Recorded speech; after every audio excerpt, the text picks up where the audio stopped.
Hey guys, a friend has asked me to live react to the new chapter. Unfortunately, I forgot that he asked me to do that until I've reached like page 3 or 4, so I'm going to tell you when I've reached what I've already read, but I'm also going to tell you my thoughts on what I've read so far. So, cover page with Buggy is great. Uh, yep, Saturn has landed. The Marines are kind of questioning what the hell's going on.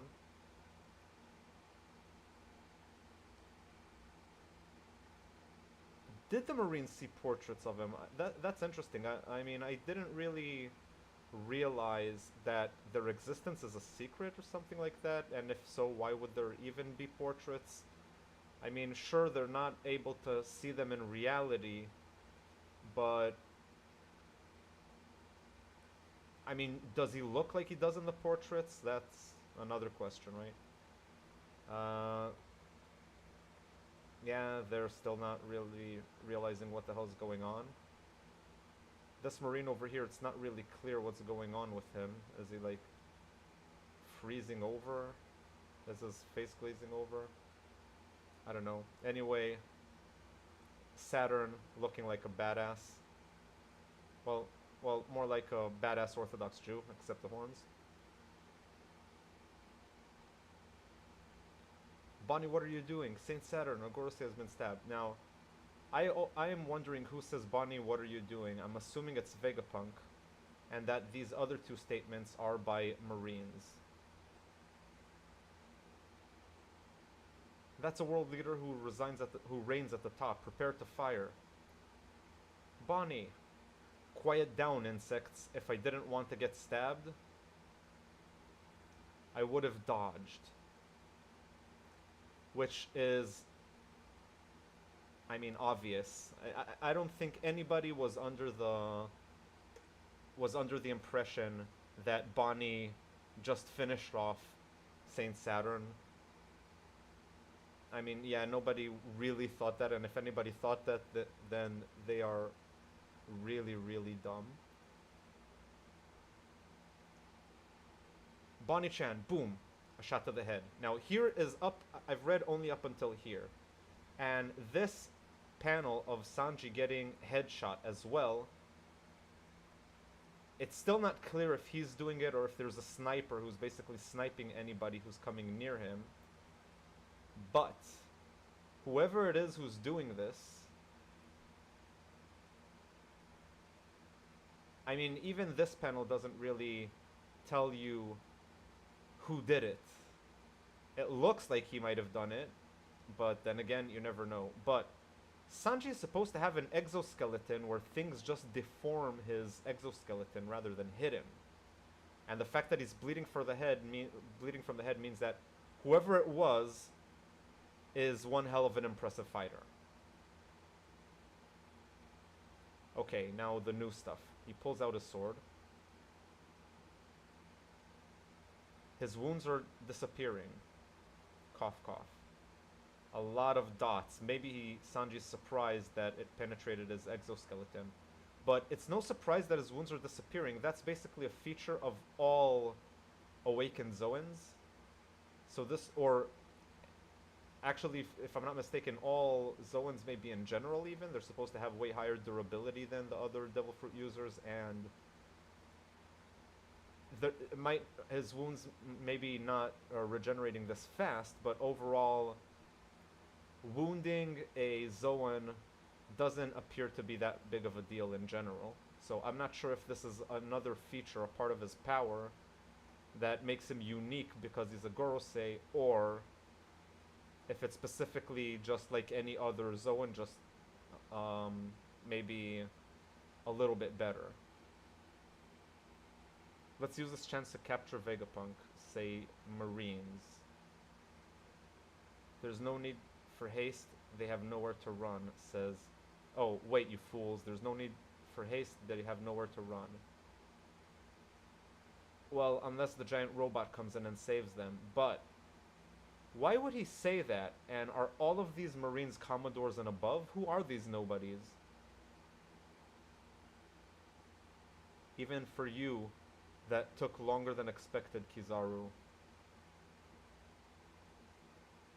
Oh, okay, I misunderstood for a second. He's asking, even for you that took longer than expected, Kizaru. Oh, Kizaru was the one who took him out, I think. That's what's implied here. My apologies, I have no excuse. I don't think I can move for a little while. Okay, so if it's Kizaru headshotting them from where he is on the ground, then that makes perfect sense that it would be able to penetrate Sanji because it's a laser, it's not a bullet. So it's not really gonna deform, it's just gonna burrow through. Okay. Give me a second here.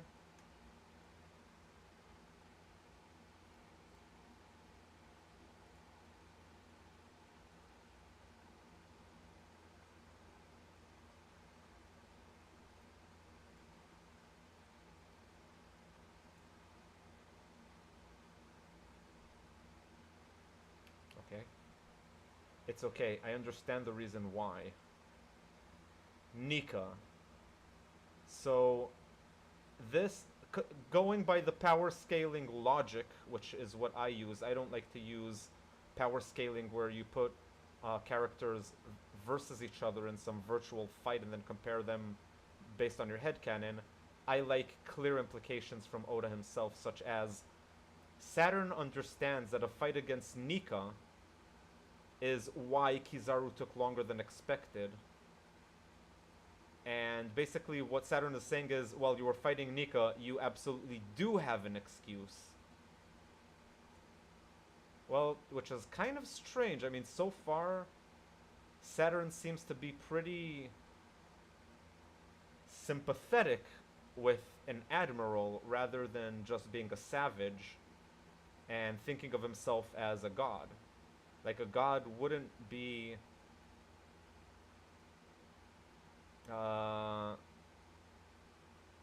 like, a god would look down on everybody, but it seems like he does respect Kizaru at least a little bit. Well then.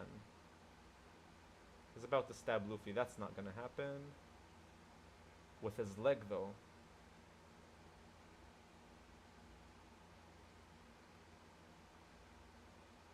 Holy shit, Frankie.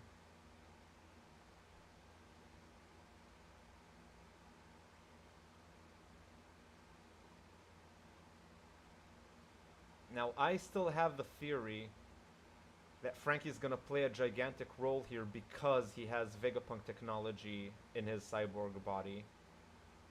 And I think that has to play some kind of role in Egghead, and it hasn't yet. Geho Geho says, Luffy? I see, you have a pretty strong crew. Even the world's leaders at the top are after my captain's head. Gahahaha. Is he squishing Luffy out of excitement?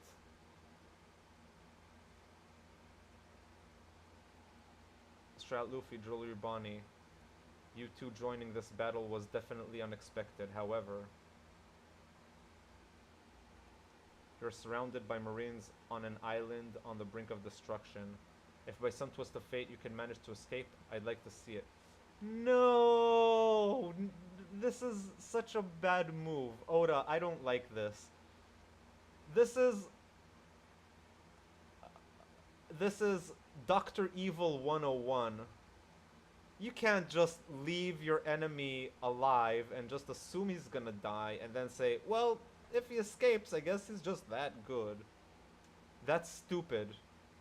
And I assume that it does kind of, it was a little bit set up because he doesn't know about the giant robot. He only knows about the destroyed mech that Vegapunk created, not the ancient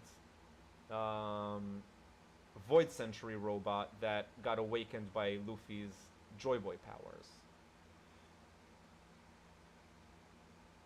You, Vegapunk, it's a shame you betrayed us.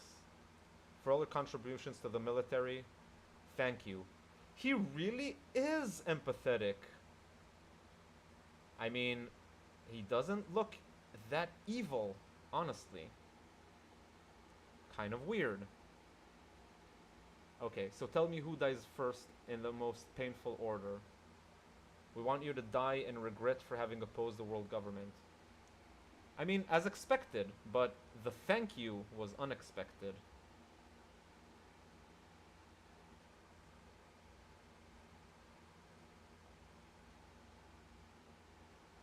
Why, when humans are told not to do something, they do it anyway. He's not human. Why, when humans are told not to do something, they do it anyway. Now, some people could interpret it like it's like he's talking as a god, but I think my theory is that him and the other Gorosei are literally celestial dragons. They come from space. I think they're all aliens. That's my theory. And so yeah, he would refer to the inhabitants of this planet as humans. Hey, stop it, says Sanji, who is in no position to basically oppose this guy.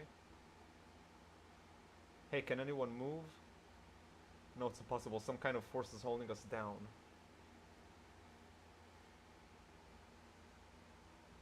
If it's not science, it has to be a devil fruit. Oh no, Bonnie. Well, Bonnie is literally touching Saturn. She should be able to use her powers on him unless there are other conditions that apply. As far as he's concerned, that his power is such that he can't be turned into a child. But am I going to see her change his age, therefore basically, if he's a shapeshifter, turn him back into his alien form? Oh, Kuma? He was born a slave, a remnant of a tribe of people that committed a grave crime. I'm assuming helping Queen Nefertari of old. Ah, the lone survivor of the exterminated Buccaneer people. Buccaneers people? And Vegapunk knows who they are. He's freaking out. So, there's the Lunarians who have been exterminated, and now there's the Buccaneers who have been exterminated. And he's the last remnant.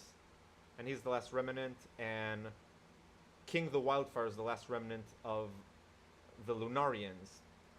And Robin is the last survivor of O'Hara.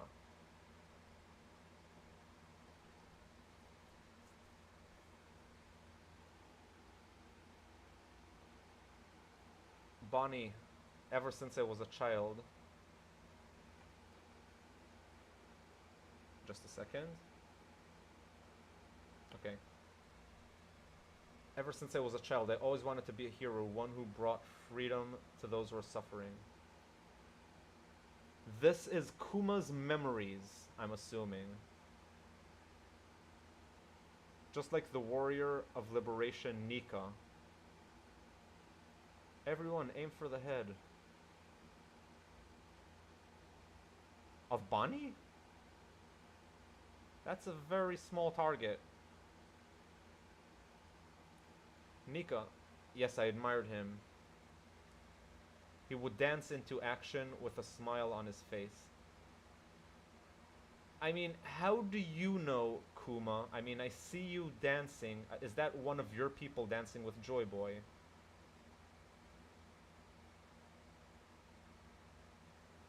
Yes. Bonnie-chan, leave her alone. She's just a child. It's confirmed! Sanji's a pedo! Oh my god, Sanji's a pedo. And all of you One Piece fans are pedos for looking at her ass shots and simping over her. She's literally just a child. It's confirmed. Most of the One Piece community are pedos, and I called it. Must feel bad. And Oda should be ashamed of himself for drawing those panels to begin with. That's not cool on his part. This will make a lot of people question themselves, except Sanji, because Sanji really loves the minor little girls. If I was a good editor, I would insert the Oingo Boingo song right now. But since I'm not, then you could set the mood for yourself and search for Oingo Boingo little girls. Of course, says Kuma, that we already know used to always have a smile on his face.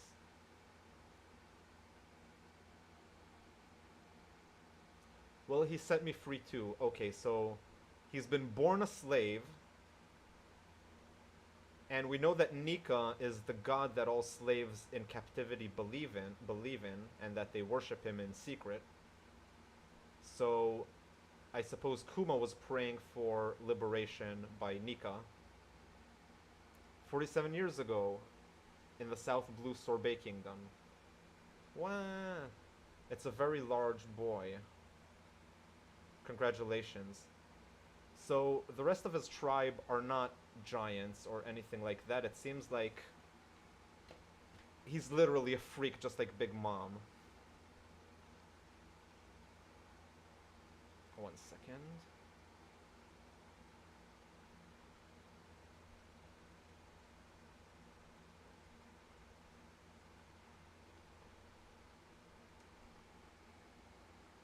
Here he is, our little boy. Kuma. Neither of them look like how Bonnie looks when she turns into her grandma form or her adult form. They look nothing like Bonnie. So it's kind of weird that Bonnie is Kuma's daughter. Unless she's his adopted daughter, which I doubt. So, doctor. Oh, about his blood? We won't let any information about this get out. His blood?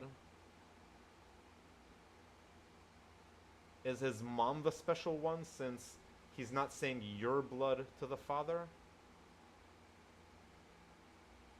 I would assume that if the father is the source of his special blood, then he would say, oh, about your blood, we won't let any information out about this. So I'm assuming right now, because of the bloodline lineage factor thingy, that he gets his specialness from his mom.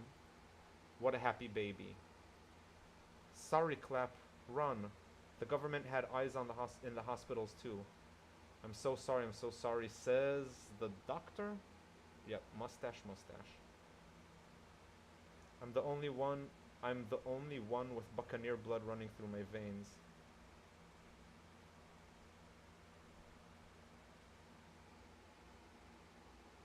My wife is different. Please let my son go, please. He's lying.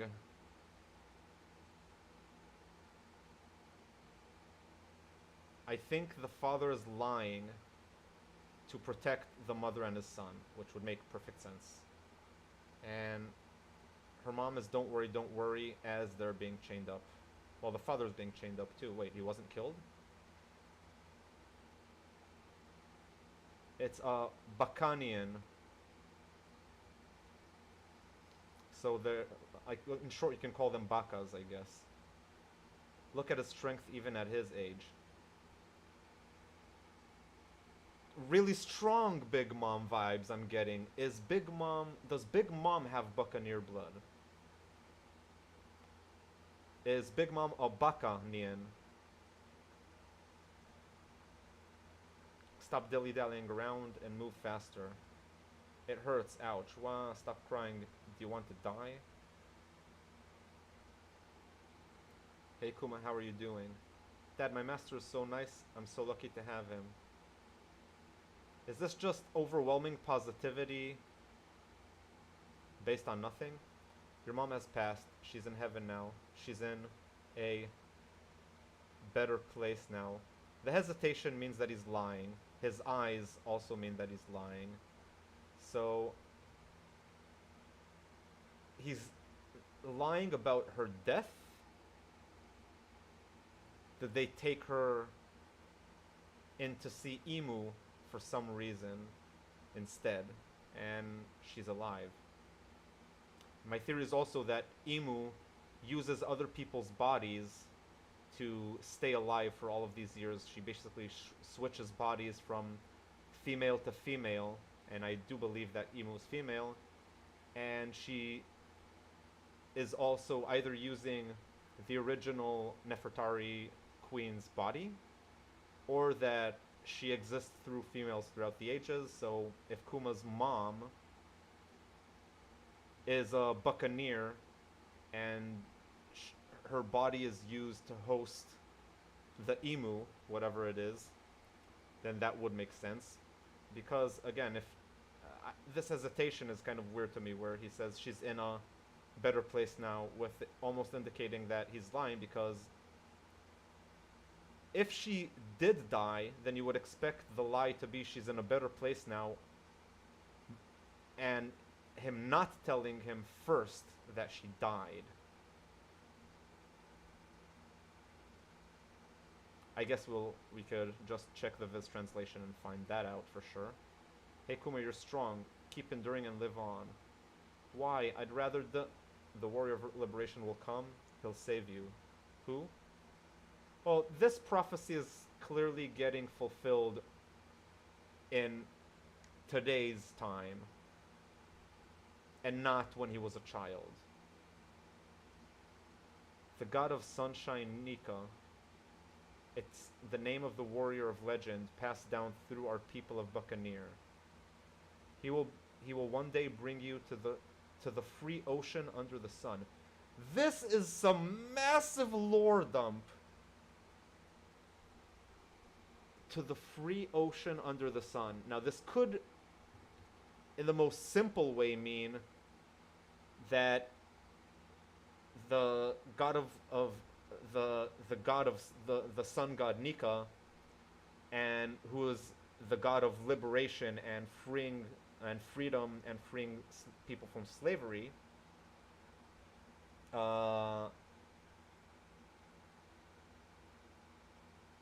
would create the free ocean that's under the sun. But I mean, he's talking about the ocean under the sun almost as if the sun, in reference specific to a celestial body, just like we see Nika in front of, and the free ocean being the name of some place. He's always laughing.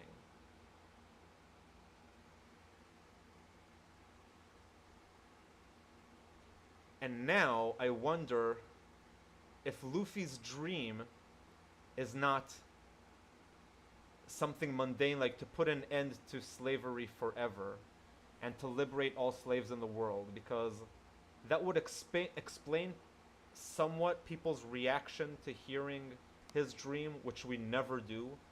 Like, Luffy's dream is not to become the king of the pirates. That's just the means with which he wants to achieve his actual dream, which we always get him saying off screen, so we don't have any idea what it actually is.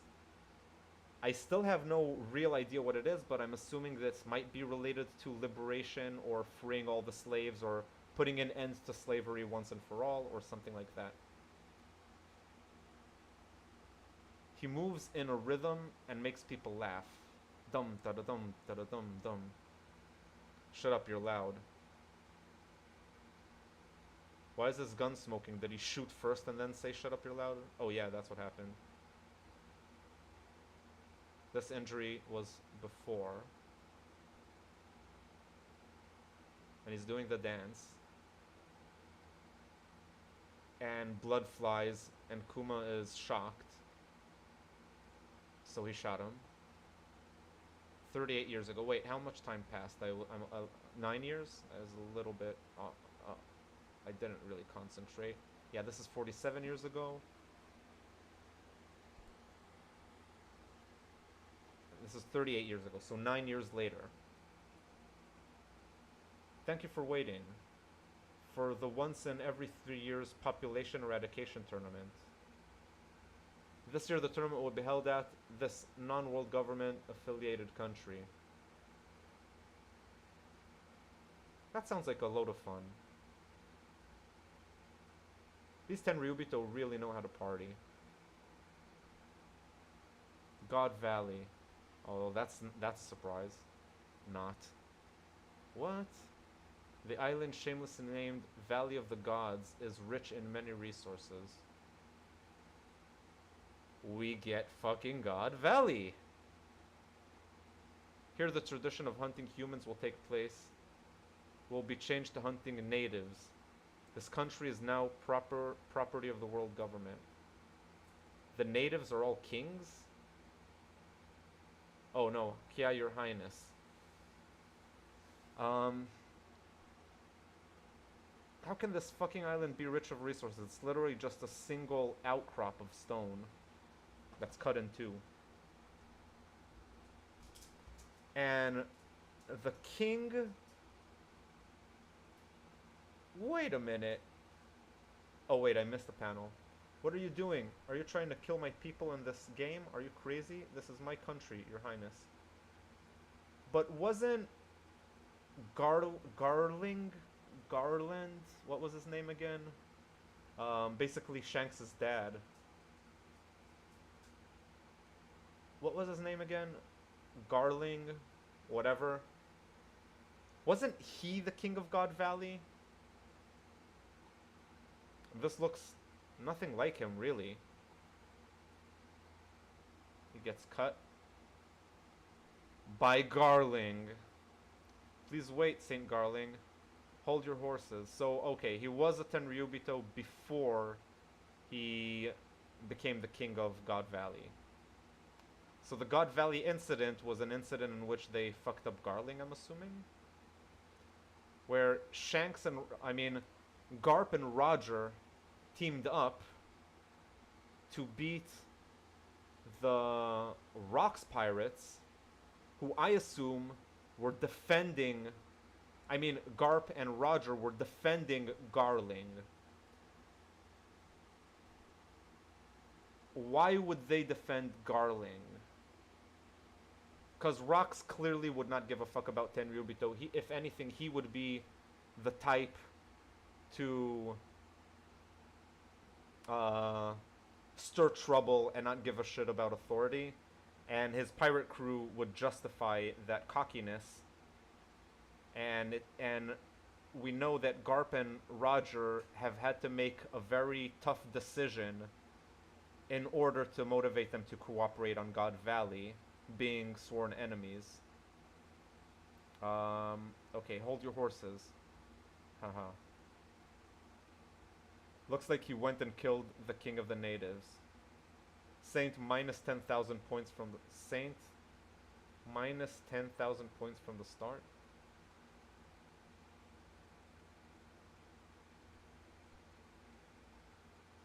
I don't get it. If you kill the king, you get a negative score? Why? If it's eradication. That should be a good handicap for the other contestants. Or it's maybe a different counting system where they start with the number of points of all the citizens, and that he's just scored a gigantic advantage, so it's a handicap to the others. Unless he means for the others, he's handicapping himself by starting off with a negative 10,000 points.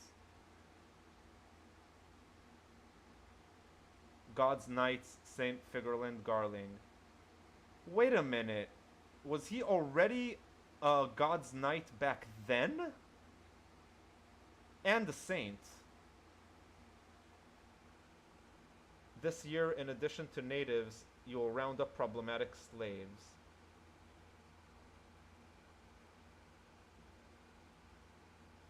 So wait, there's natives and slaves?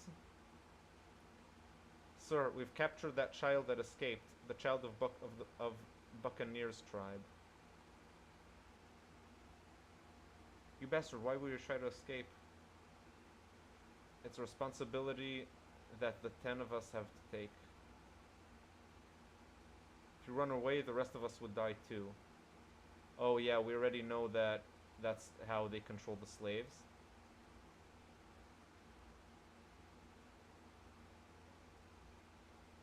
What responsibility they're talking about? Like, clearly Kuma escaped because he doesn't want to take place in the slaughter. And these guys are telling him, hey, we all have to take place in the slaughter, whatever role they have to play in this game. Because if they don't, then all of them are gonna die. Oh, I'm already loving this chapter. It's a shame that Eva-chan is just blocking these two really important panels. Holy shit.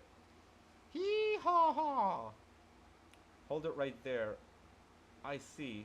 So you're this year's prize. I hear you're from the Buccaneer tribe. I hear Buccaneers have giant blood. So maybe this is what Big Mom wanted to do with the Giants. She might also, again, a connection between Giants, Buccaneers, and Big Mom, who has a connection to Giants. And she thought that if she had the Giants, she could have already been Pirate King and found the One Piece. Kuma is shocked, like I would be if I saw a pretty normal looking Eva-chan. Weird. My big brother here is pretty big too. Slave Ginny. Only my face. Wait, that's not the point, you dummy. Look at these people. Why does everyone have such sad, defeated looks on their faces? I'm gonna live on. What about you? Oh, shit! They're all slaves. And Eva-chan. And who the fuck is Ginny? Luffy's mom. It can't be though, because we know Crocodile is Luffy's mom.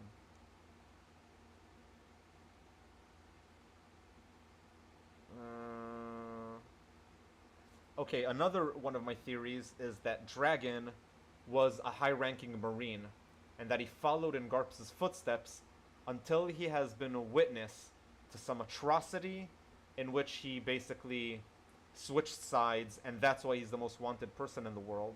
Because he knows a lot about the inner workings of the world government, in my opinion.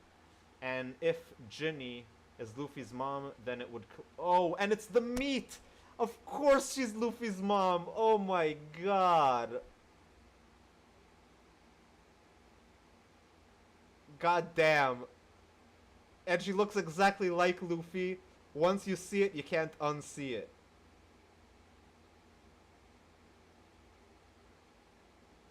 So Dragon and Ginny. Okay. Look at these people. Why does everyone have such sad, defeated, blah blah blah? I'm gonna live on. What about you? The person he meets well in hell, when in hell. Okay, so I'm done with the chapter, guys, and I'm gonna talk to my friends about this chapter. There's a lot to talk about. Hot damn, this was a 10 out of 10 chapter easily. Just the lore dumps and the theories that you can develop from this chapter, even just this final panel alone. There's a lot to think about. Have a good day, guys.